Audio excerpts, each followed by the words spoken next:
afternoon guys. Bale, ang ating lunch for today ay magluluto po tayo ng beef. So ito po yung ating mga ingredients guys. Ito po yung beef slice, ang ating beans, chopped garlic, sliced onion, siling pula,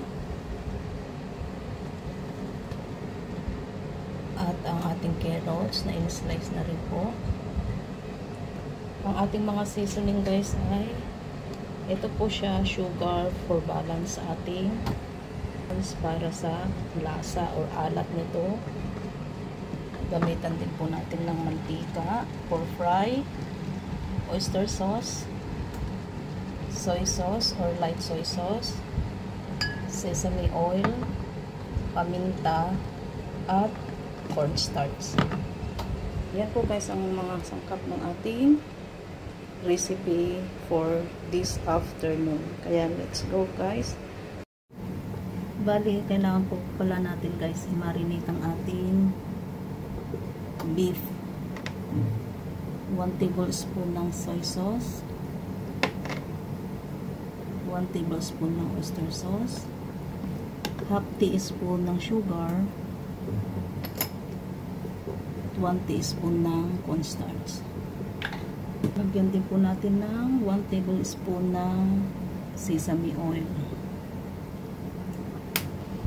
Then, i-mix natin or haluin natin itong mabuti.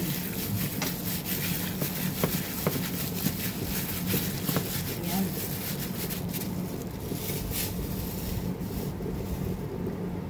Ngayon, una maglagay po tayo ng mantika sa kawali. Painitin po natin saglit. Pag mainit na po ang ating mantika, i-fry na po natin ang ating beef. Ang pag-fry po ng beef po ay dapat na mabilisan po. Pagka nakita na po natin siya na nag-iba na ang kulay, ayun, pwede na. Hanguin na natin para hindi po tumigas ang ating karne or beef.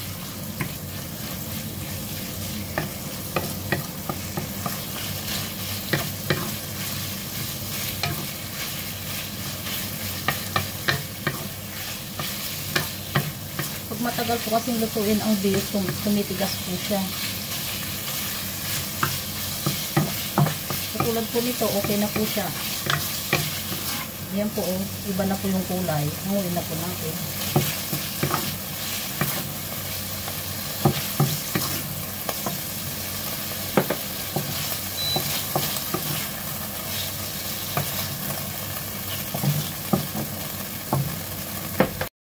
Ayan po, hinugasan na po ang ating kawali. Maglagay na po tayo ng 2 tablespoon na mantika. Igisa na po natin ang ating bawang. Igisa po natin ng 15 seconds.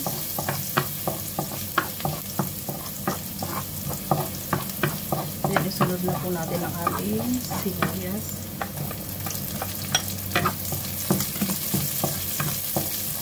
Igisa natin ang sibuyas hanggang lumambot ito.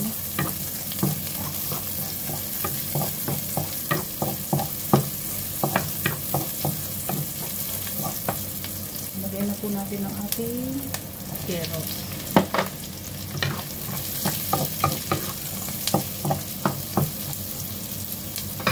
One tablespoon ng sesame, paminta,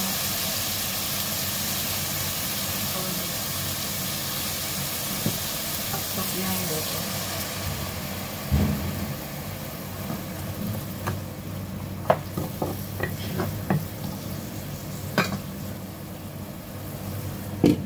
Takpan po natin at lutuin po natin ang ating carrots.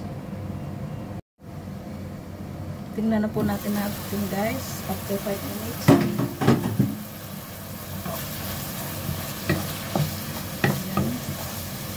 Ayan na po natin ang ating beans. Ang ating siling pula. Ang bahagya. 1 tablespoon na oyster sauce. natin ng kaunting tubig.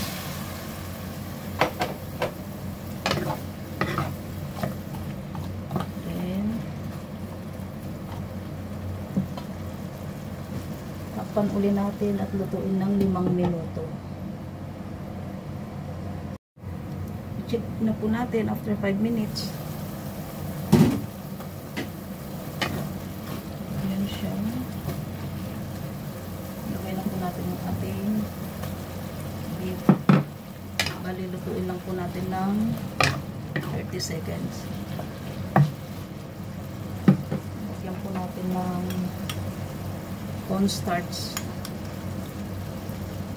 Hindi maraming sabaw. Haluin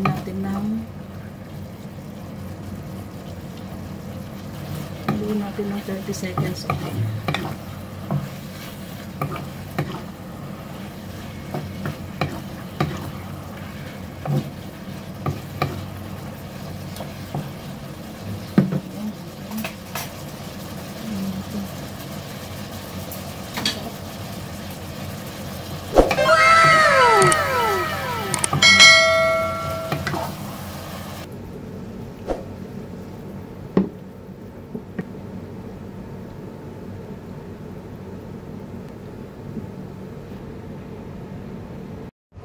Ito na po ang ating finished product, guys. Ang ating stir-fried beans, carrots with beef slice. Thank you for watching, guys. Bye-bye. God bless us all. See you in my next video.